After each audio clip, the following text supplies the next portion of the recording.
Salam sejahtera murid-murid. Aktiviti kita hari ini adalah melengkapkan ayat dengan perkataan yang betul berdasarkan gambar serta membina ayat berdasarkan gambar. Okey, mari kita tengok pada buku aktiviti muka surat 2 dan 3 jilid 2 ya. Buku aktiviti jilid 2. Nah, ini adalah gambarnya. Mari kita tengok pada gambar pertama. Arahannya, pilih perkataan yang sesuai berdasarkan gambar. Baik, untuk gambar yang pertama. Makcik Leha memerah atau mengupas kelapa. Baik, apa yang dia sedang buat itu? Kamu tahu memerah? Memerah ialah menekan sesuatu sehingga mengeluarkan airnya. Manakala mengupas ialah membuka kulitnya.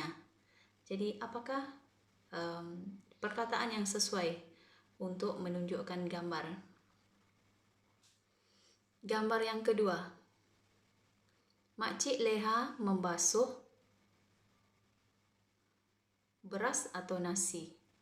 Baik, murid-murid perlu tahu dan perlu kenal apa yang dibasuh, yang boleh dibasuh. Beras ke atau nasi? Ya. Itu kamu kena jawab sendiri. Cikgu cuma beri penerangan terhadap soalan dan pilihan jawapan saja.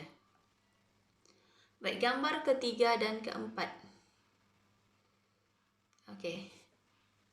Kamu tengok pada gambar dan tengok pada ayatnya. Makcik Leha memasukkan santan atau air kelapa ke dalam periuk. Baik, kamu tahu perbezaan santan kelapa dengan air kelapa?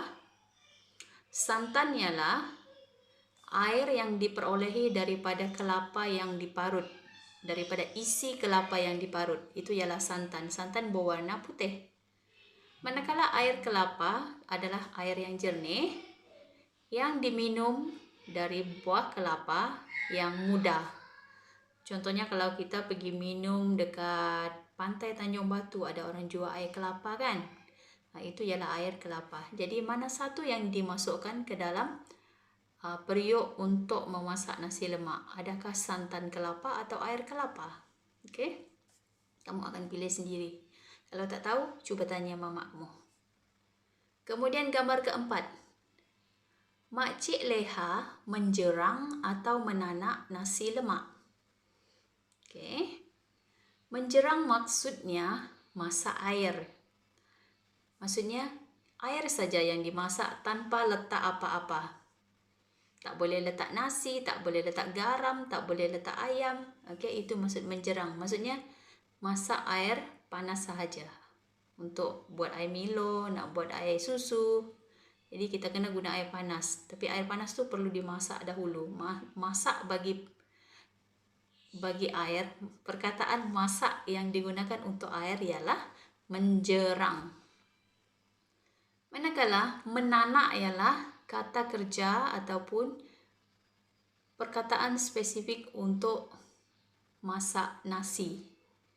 Kita tak boleh cakap menanak bubur, menanak ayam, tak boleh. Menanak hanya untuk nasi sahaja, sama ada nasi kuning, nasi lemak, nasi putih. Okey, asalkan dia nasi. Dia harus menggunakan perkataan menanak. Kalau hendak masak nasi, guna perkataan menanak. Okey? Sekarang tengok pula gambar kelima. Makcik Leha memasak, ada tempat kosong, pilihan jawapan dia gulai atau sambal ikan bilis. Tahu itu gulai? Gulai rupa dia lebih macam kari. Tahu kari? Kari ayam? Manakala sambal pula adalah yang diperbuat daripada cili. Pernah tengok sambal? Kalau tak pernah tengok, tengok kalau kamu beli nasi lemak ada sambal dia kan yang digoreng bercampur dengan bawang, ikan bilis, jadi warna merah, pedas dia. Itu sambal. Gulai lebih kepada masakan macam yang berupa seperti kari ayam macam tu. Okey, harap kamu faham. Kemudian gambar ke-6. Makcik Leha ada tempat kosong, telur. Merebus telur atau mengukus telur. Baik, perbezaan kata kerja merebus dengan mengukus. Merebus ialah telur itu mesti dimasukkan dalam air. Manakala mengukus, telur itu akan berada di bahagian atas, tidak kena air, tapi air dia di bawah. Okay. Jadi kalau orang masak telur macam mana? Letak dalam air kah ataupun di luar air? Di atas air? Kalau letak dalam periuk. Okay. Kamu kena pilih itu. Cikgu tak beri jawapan, kamu sendiri fikirkan. Okay, yang ini mungkin cikgu akan bantu kamu. Baik, yang di sini apa yang dia sedang pegang tu? Itu ialah timun. Apa yang dia sedang buat dengan timun tu? Potong. Tetapi untuk gambar ini ataupun apabila timun dipotong dengan nipis dan halus, ia dipanggil menghiris. Menghiris timun sebabnya dipotong nipis-nipis, bukan potong ya. Sama juga kalau macam kita potong bawang merah. Kita tak boleh panggil dia memotong bawang merah, tak boleh. Kita panggil dia menghiris bawang merah. Boleh faham? Jadi ayatnya nanti ialah Makcik Leha memotong timun. Memotong. Maafkan cikgu. Makcik Leha menghiris timun. Okey, boleh faham? Makcik Leha menghiris timun. Dan gambar yang ke-8, apa yang dia sedang buat itu? Dia sedang membungkus. Bungkus apa?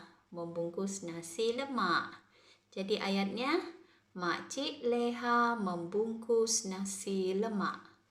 Okey, itu saja penerangan hari ini.